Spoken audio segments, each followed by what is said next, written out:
Hi everyone, in this video I'll be looking at how to set up a personalised and confidential view of the site, and we'll talk for a moment or two about why you might want to do that. So first of all, I'm going to log in with a standard username and password. The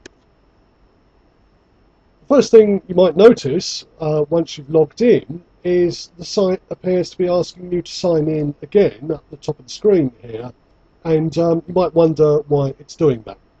Well, the first thing to say is it's completely optional. There's no requirement to create a personal account, but there are certain circumstances where you might find it helpful to do so. One of those circumstances is Bloomsbury Professional licenses its content on a concurrent user basis. In other words, you may have a tax practice with 10 users, but provided only 3 of them are connected at the same time, the standard 1 to 3 user deal that you may see advertised on bloomsburytax.com will cover you for that. So 3 simultaneous users, and you can have a total user population of whatever number it may be, 10 for example. So if you've got potentially 10 users all piling in using the same username and password, it can get pretty exasperating pretty quickly if you're tripping over each other's saved documents and saved searches and so on. Also, there may be times when you'll need to keep Chinese walls around the work you're doing because perhaps it does need to be confidential for some reason. So this is where the personal accounts comes in.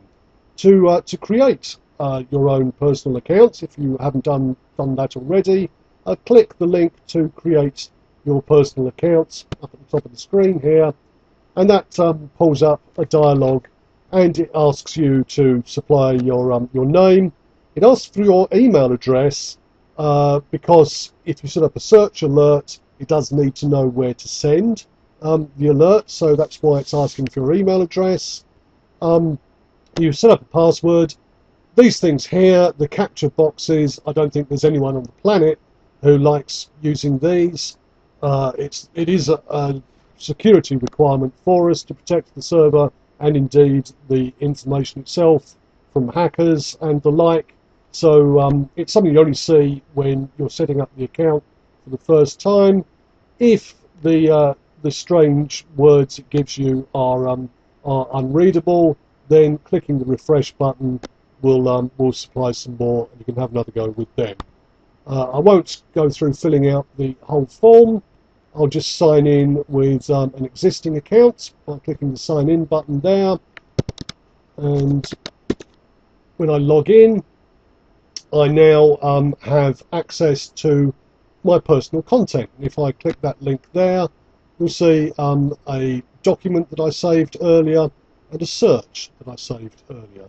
The point being that if I click that link, I return to that document immediately. So let's look at how to save a search.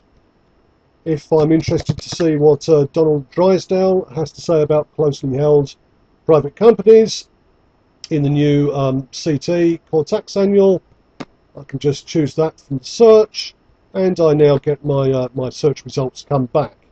If I click the Save button there in the search results page, that will put that search into my personal content.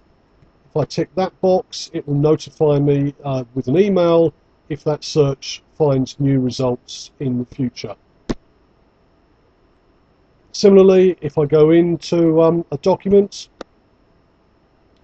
and I click the Save button there, at first it will look like not much happens except the Save button disappears, but again, if I go back up to my personal content, you can see that it's put that document into that list, and I can click any of these links to return directly to the content that I want.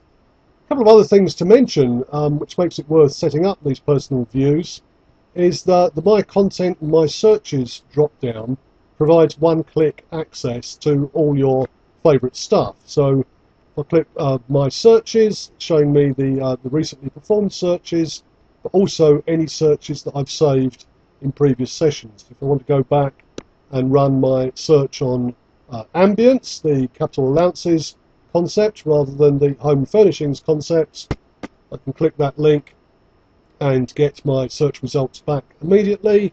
By the same token, in the My Content drop-down, all my saved documents are there. So if I want to go back to Donald's document on closely held companies, I can click back to the My Content document and get straight back to it. That wraps it up for this video. I hope you found it helpful. Thank you very much indeed for watching.